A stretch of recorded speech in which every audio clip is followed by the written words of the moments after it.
siang dan malam lupa diri, anak dan istri lupa mengaji, sesal dikubur di hari nanti. Allahul kafi, Rabbunal kafi, qasadanal kafi, wajadanal kafi, min kullil kafi, kafanal kafi, wa ni'mal kafi, alhamdulillah.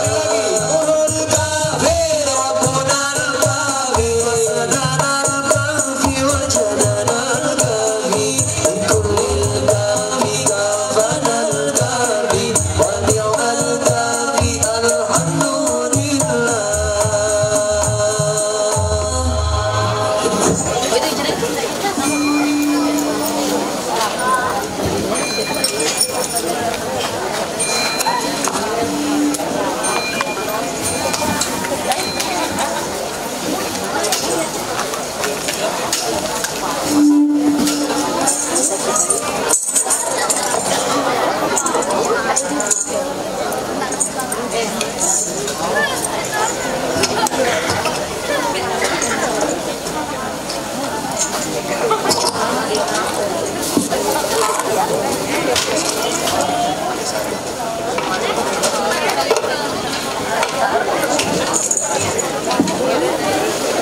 Baik hadirin wal hadirat rahimakumullah. Insyaallah pada malam hari ini 3 guru kita sudah ada di depan kita, sudah ada di tengah-tengah kita, yang insyaallah beliau akan memberikan tausiah dan juga lantunan-lantunan sholawat. Kami haturkan yang pertama tausiah dan juga sholawat untuk waktu yang pertama kami haturkan kepada Habibana Al-Habib Hanif Al-Madihij. Kepada beliau waktu dan tempat kami persilahkan. Sallu ala Nabi Muhammad.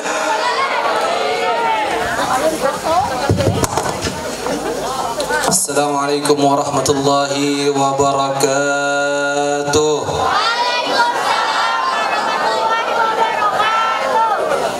Alhamdulillah, alhamdulillah rabbil alamin, wa bihi nasta'inu ala umurid dunya waddin. Wassalatu wassalamu ala sayyidina wa habibina wa syafi'ina wa nuri qulubina Muhammad sallallahu alaihi wasallam. Al-Fatih lima ughliqa wal khatimi lima sabaq, الناصر الحق بالحق والهادي إلى صراط المستقيم وعلى آله وصحبه حق قدره ومقداره العظيم. يا فتاح يا عليم. أما بعد، سبحانك لا علم لنا إلا ما علمتنا إنك أنت العليم الحكيم. Angkat tangannya, Rabbi syrah li sadri wa yassir li amri wahlul 'uqdatam min lisani yafqahu qawli. Allahumma arinal haqqa haqqa warzuqna ittiba'ah wa arinal batila batila warzuqna ijtinabah fala taj'alhu mushtabihan 'alaina wa la nattabi'al hawa. Alhamdulillah. Yang saya hormati, yang saya muliakan para kiai, para ajengan, para asatid, para habaib, wabil khusus ayahanda saya yang tadi sudah membawakan maulid, Al-Habib Nagib bin Utsman Al-Madihij. Begitu juga hadir di tengah-tengah kita guru kita bersama, panutan kita, idola kita, 2 pendekar sholawat Jawa Barat, Haji Ule dan Kang Ajay. Mudah-mudahan kita doakan beliau-beliau semua dipanjangkan umurnya oleh Allah, badannya disehatkan oleh Allah. Jika ada penyakit, Allah angkat penyakitnya, Allah kabul hajat-hajatnya, hajat dunia, hajat akhirah. Amin ya rabbal alamin. Begitu juga para kiai, para ajengan, para sesepuh, para tokoh masyarakat yang duduk bersama kita pada malam hari ini, yang tidak bisa saya sebutkan satu persatu namanya tanpa sedikit pun mengurangi daripada rasa hormat, rasa memuliakan, rasa mencintai saya kepada beliau-beliau semua. Kita doakan para guru kita, para kiai kita, para ajengan kita, mudah-mudahan Allah Subhanahu wa taala menjadikan mereka semua ahli surganya Allah Subhanahu wa taala.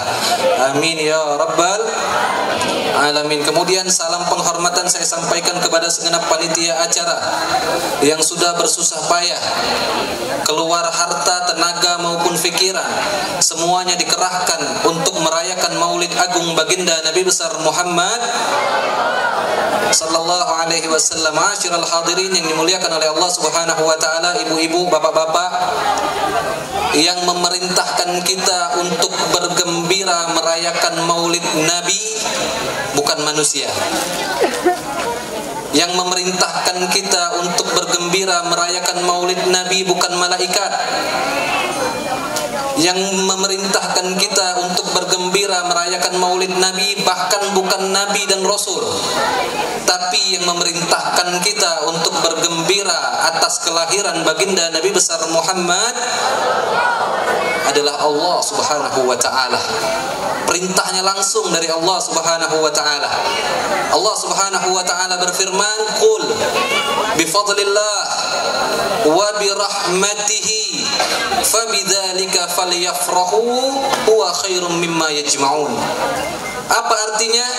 Qul, katakan wahai Muhammad, katakan kepada siapa? Kepada umat Islam. Bi fadlillah, dengan anugerah dari Allah. Wa bi rahmatihi, dengan rahmat Allah. Fabidzalika falyafrahu, hendaklah kalian semua bergembira. Apa maksudnya bergembira atas rahmat Allah Subhanahu wa taala? Sayyiduna Abdullah bin Abbas min ulama'is sahabah. Sayyidina Abdullah bin Abbas ini seorang sahabat sekaligus sepupu baginda Nabi besar Muhammad sallallahu alaihi wasallam. Beliau memiliki 3 keistimewaan.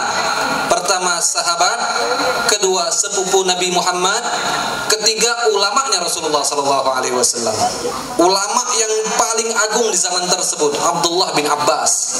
Apa yang beliau katakan?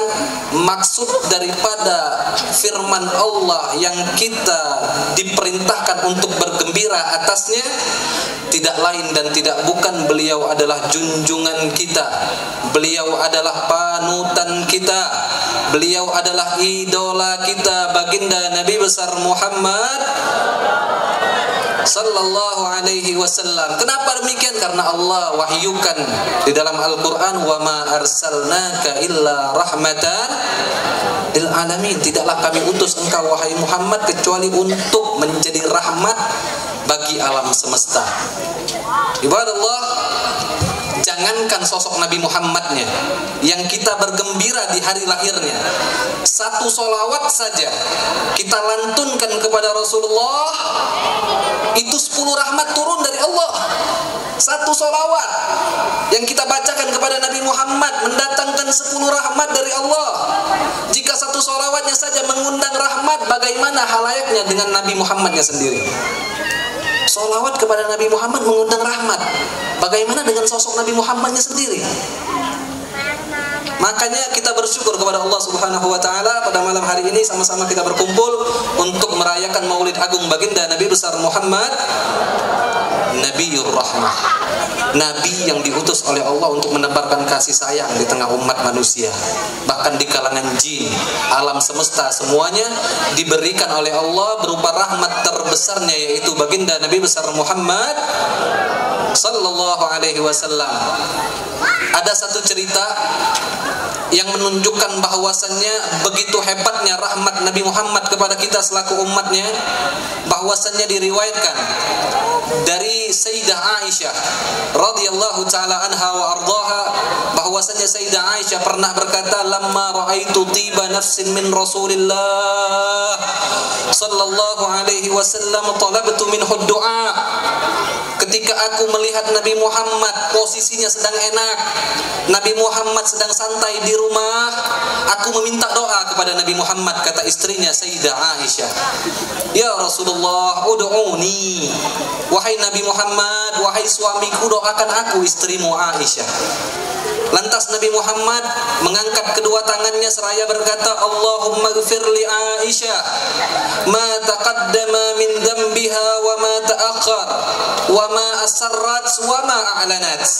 Ya Allah, ampuni dosa-dosa istriku Aisyah, dosa yang telah lampau ataupun dosa yang akan datang, dosa yang dikerjakan secara sembunyi-sembunyi ataupun dosa yang dikerjakan secara terang-terangan. Ampuni dosa istriku Aisyah. Mendengar doa tersebut, Pak, mendengar doa tersebut, Bu, Siti Aisyah gembira luar biasa. Bagaimana enggak gembira mendapatkan doa dari Sayyiduna wa Maulana Muhammad? Jangankan dapat doa dari Nabi, kita dapat doa dari wali saja itu kita kenang seumur hidup. Dapat doa dari ulama, dapat doa dari habaib, sekaligus ulama, kita kenang. Kita ceritain sama tetangga-tetangga kita, saya baru dapat doa dari ulama, saya baru dapat doa dari habaib, bangga luar biasa. Ini dapat doa dari Sayyidul Anbiya wal Mursalin, baginda Nabi besar Muhammad. Bagaimana enggak gembira, sampai lompat Siti Aisyah. Melihat keadaan Siti Aisyah begitu gembira, lantas Nabi berkata, ayasurruki du'ai ya Aisyah? Engkau senang dapat doa dariku, hai Aisyah? Kata Siti Aisyah, bagaimana aku tidak senang? Aku mendapatkan doa dari kekasih Allah Subhanahu wa ta'ala. Lantas Nabi Muhammad mendengar jawaban tersebut, beliau berkata, wallahi ya Aisyah. Nabi Muhammad memakai sumpah atas nama Allah, wallahi ya Aisyah, innaha la du'ai li ummati ba'da kulli shalah. Kau senang dengan doa tersebut, ketahuilah, kata Nabi Muhammad, doa yang aku panjatkan untukmu itu adalah doa yang aku mintakan kepada Allah untuk umatku setiap sholat. Bayangin, 5 kali sehari Rasulullah SAW ba'da subuh, ba'da zuhur, ba'da al-asar, ba'da al-maghrib, ba'da al-isya, Allahumma ghfir li ummati, Allahumma ghfir li ummati, kata Nabi Muhammad SAW. 5 kali sehari Rasulullah memintakan ampun untuk kita kepada Allah Subhanahu wa ta'ala. Nabiyur rahmah, Nabi yang datang, yang diutus oleh Allah dengan rahmat. Makanya kita wajib bersyukur atas hari kelahiran baginda Nabi besar Muhammad. Dengan apa? Pertama, dengan memperbanyak sholawat kepada Rasulullah. Dengan memperbanyak sholawat kepada Rasulullah. Perbanyak sholawat di bulan Maulid. Bukti, dalil bahwasanya kita bergembira atas hari kelahiran Nabi Muhammad Sallallahu Alaihi Wasallam. Bukti kedua, kita hidupkan sunnah-sunnah Rasulullah. Ya, khusus laki-laki. Ya, khusus laki-laki, anak muda maupun yang tua, hidupkan sunnah Rasulullah. Salah satu sunnah Rasulullah yang paling agung setiap hari yang harus kita jalankan adalah sholat berjamaah. Sholat berjamaah di masjid, minimal subuh sama isya kita sholat berjamaah. Kemudian perbanyak sholawat kepada Nabi Muhammad Sallallahu Alaihi Wasallam. Terakhir sebelum saya tutup, kemudian akan saya serahkan mikrofonnya kepada Haji Ule dan Kang Ajay. Saya ingin membawakan sebuah cerita tentang keutamaan sholawat kepada Rasulullah Sallallahu Alaihi Wasallam. Jangan antum kira sholawat yang kita lantunkan ini biasa-biasa saja, tidak. Mungkin kita belum merasakan efeknya, mungkin belum kita tuai natijahnya atau hasilnya, tapi nanti di akhirat kita akan bersyukur kepada Allah karena kita sudah memperbanyak sholawat kepada baginda Nabi besar Muhammad Sallallahu Alaihi Wasallam. Kita hidup di mana sekarang, Bu? Di dunia. Akhirat sudah sampai belum? Belum. Sekarang kita hidup di dunia. Dunia nyata, akhirat masih cerita. Dunianya nyata, akhirat masih cerita. Ada nikmat kubur, ada azab kubur, ada alam mahsyar, ada jembatan Siratal Mustaqim, ada mizan, ada telaga Al-Kautsar, ada surga, ada neraka, masih cerita. Tapi begitu begitu saya atau antum meninggal dunia, akhirat jadi nyata, dunia tinggal cerita. Makanya kalau pengen membuktikan alam akhirat, berdoa kepada Allah, ya Allah, pengen ketemu malaikat Israel.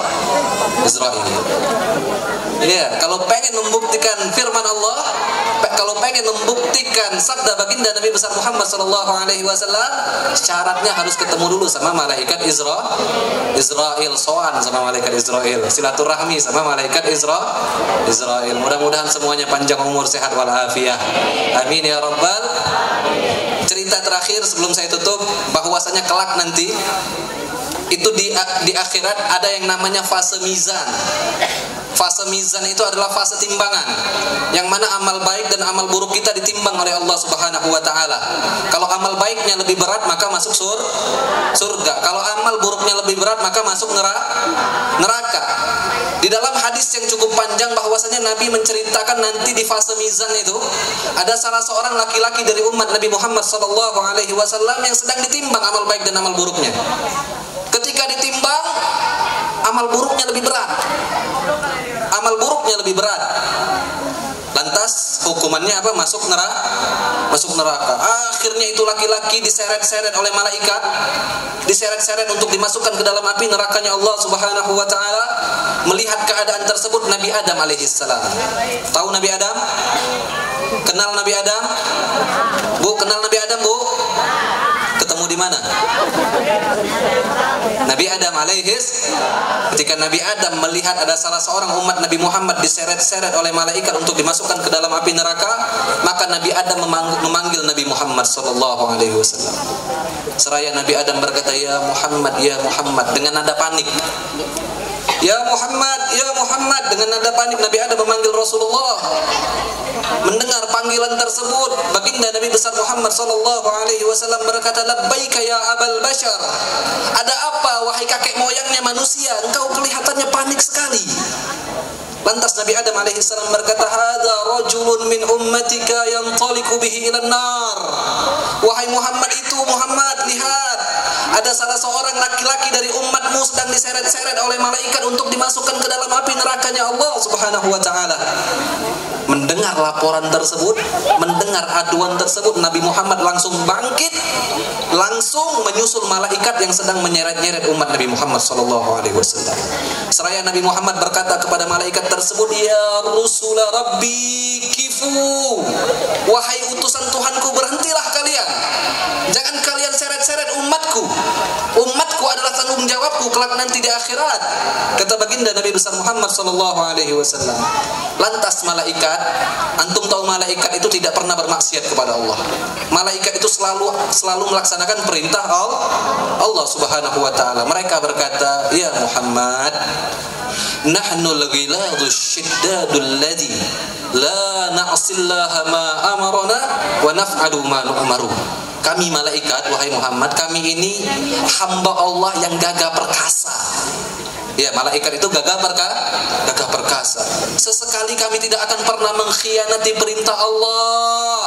Dan kami jika sudah diperintah oleh Allah, kami akan lakukan perintah tersebut.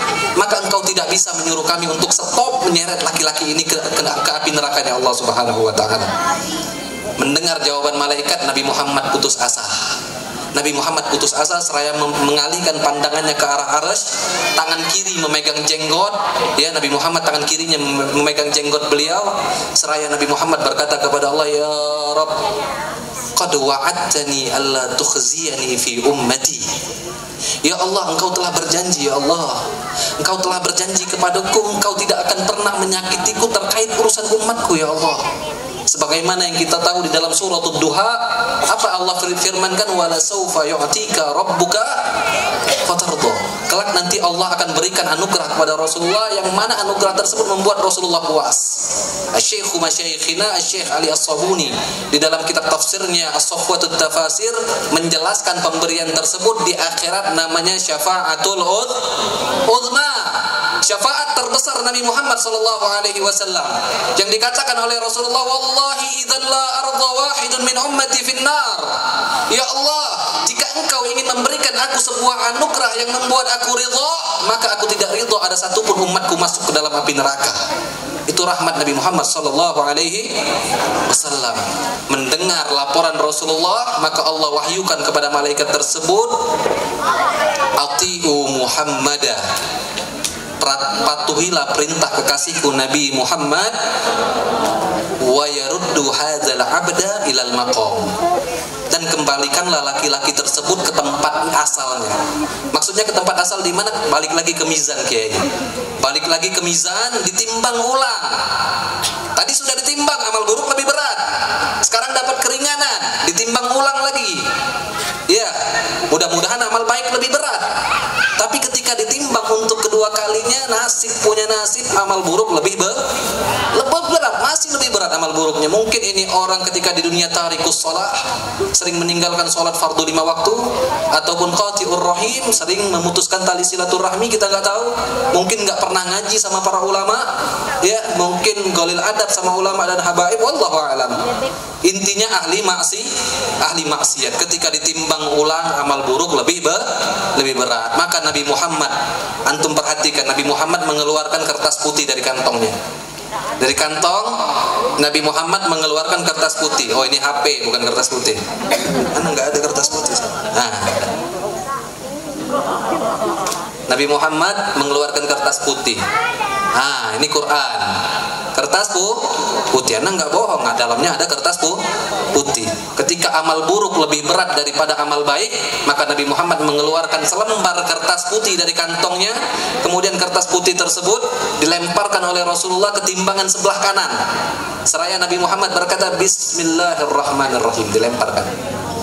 Ketika kertas putih tersebut jatuh ke timbangan sebelah kanan, pada saat itu langsung amal baik lebih berat daripada amal buruk. Tiba-tiba ketika ditimbang di awal amal buruk lebih berat, tapi ketika ada kertas putih tersebut jatuh ke timbangan sebelah kanan, amal baik lebih berat.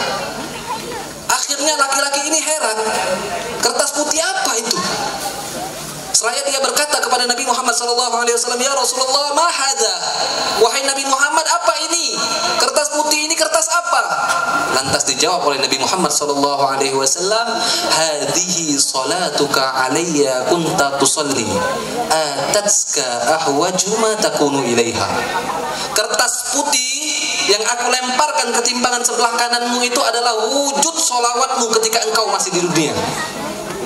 Atatska ahwaju ma takunu ilaiha. Solawat tersebut akan datang kepadamu di waktu-waktu yang paling engkau butuhkan dengan barokah solawat kepada baginda Nabi besar Muhammad. Ini hadis, ini bukan khurafat, ini hakikat. Ini hadis Rasulullah. Kalau antum tidak percaya, kelewatan. Ya, kelewatan karena Nabi Muhammad itu ma yantiqu anil hawa in huwa illa wahyun yuha. Nabi Muhammad itu kalau berbicara sesuai wahyu dari Allah Subhanahu wa taala. Maka pesan saya pada kesempatan kali ini, rajin-rajin bersolawat kepada Nabi Muhammad sallallahu alaihi wasallam. Kalau kita pengen masuk surga, kita mau masuk surga dengan sholat kita, ya Allah, sholat kita yang modelnya rusak begitu.